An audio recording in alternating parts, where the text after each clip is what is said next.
पर स्कोर भी अच्छा कर लिया। यहाँ मैं बात करना चाहूंगा पंत की। पंत ने जो कल किया है ना, वो आई थिंक बहुत कम टेस्ट मैचेस में होता है। यस, एक 50 का डालनी, जल्दी 50 करनी, इंडिया के साथ 50 करनी बहुत ज्यादा इंपॉर्टेंट होती है ये चीज, क्योंकि उस वक्त विकेटें गिरी थी और पंत ने आके जो काउंटर पंच किया, काउंटर अटैक किया, और काउंटर अटैक ऑस्ट्रेलिया पे करना ऑस्ट्रेलिया में बहुत कम टीम से कर पाती हैं। तो कूडोज टू पंत। पंत ने बड़ी जबरदस्त परफॉर्मेंस दी।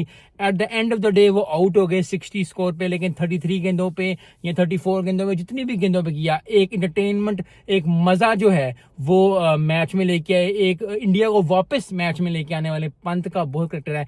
अभी भी 145 की लीड है। आई थिंक 100 प्लस की ओ लीड हो जाएगी तो इंडिया स्ट्रॉन्ग पोजीशन में आ जाएगी, क्योंकि बुमराह खेल रहे हैं नहीं खेल रहे ये अभी बातें चल रही हैं। बुमराह खेल रहे हो, बुमराह नहीं खेल रहे हो, ये फर्क नहीं पड़ता।